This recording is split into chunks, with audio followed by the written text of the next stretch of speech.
পুলিশের বিশেষ তল্লাশি অভিযানে উদ্ধার 70 লক্ষ টাকার গাঁজা। ঘটনা সম্পর্কে জানা যায়, দুর্গাপুজো উপলক্ষে ধর্মনগর থেকে কৈলাসহর যাওয়ার পথে আনন্দবাজারে পুলিশ প্রশাসনের পক্ষ থেকে যানবাহনের ওপর বিশেষ তল্লাশি অভিযান করা হয়।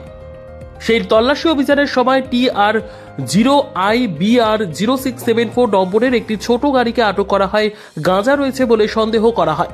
খবর পেয়ে ছুটে আসে জেলা পুলিশ সুপার ভানুপদ চক্রবর্তী, ধর্মনগর থানার ওসি হিমাদ্রি সরকার। পরবর্তীতে ডিসিএম জিনিয়াস দেববর্মা, স্থানীয় এক শিক্ষিকা এবং উপস্থিত জনগণের সামনে গাড়ি থেকে 230 কিলোগ্রাম গাঁজা উদ্ধার করা হয়। জেলা পুলিশ সুপার ভানুপদ চক্রবর্তী জানিয়েছেন, গাড়িতে থাকা আগরতলার বাসিন্দা অভিজিৎ ভৌমিক নামে এক ব্যক্তিকে গ্রেফতার করা হয়েছে। তার বিরুদ্ধে ধর্মনগর থানায় NDPS ধারায় একটি মামলা নেওয়া হয়েছে। তিনি আরও বলেন, গাড়ির মধ্যে আরও 3টি ভিন্ন নম্বরের নম্বর প্লেট রয়েছে। আজকে আমরা দুর্গাপূজা উপলক্ষে এখানে স্পেশাল নাকা চেকিং চলছিল। তো এই স্পেশাল নাকা চেকিংয়ের সময় আমরা এই যে গাড়িটা আপনারা যারা দেখছেন, সেই গাড়িটাকে আমরা তল্লাশি করি। সাথে আমাদের সাথে আছেন এক্সিকিউটিভ ইঞ্জিনিয়ার, এক্সিকিউটিভ ম্যাজিস্ট্রেট, একজন ম্যাডামও এসেছেন ত্রিপুরা। ম্যাডাম আসুন, এদিকে আসুন আপনিও। একজন শিক্ষিকা মহিলা আছেন এখানে।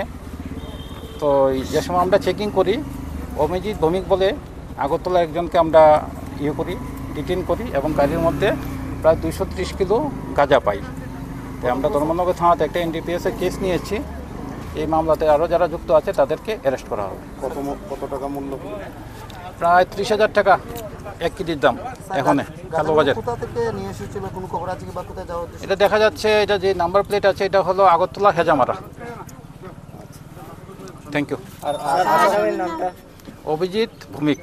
আসামের বাড়ি কোথায় স্যার? West district. আসামির নামটা কি? অভিজিৎ ভৌমিক। স্যার কিছু নাম্বার প্লেটও পাওয়া গেছে এখানে? হ্যাঁ, এটা হলো ইম্পর্টেন্ট। এই গাড়ির মধ্যে আমরা আরও 2টা নাম্বার প্লেট পেয়েছি যেগুলি ফেক। তো সেই নাম্বার প্লেটগুলি যে সময় গাড়িটা আসামে যেত তখন সেই নাম্বার প্লেটগুলি লাগিয়ে দিত। তো এরা পরিকল্পনা করে যাচ্ছে। তো সেটা আমরা আমাদের যে মামলা আছে সেই মামলার মধ্যে সেটাকে আমরা ইনক্লুড করব। Thank you. নিজস্ব প্রতিনিধির রিপোর্ট, দুরন্ত টিভি।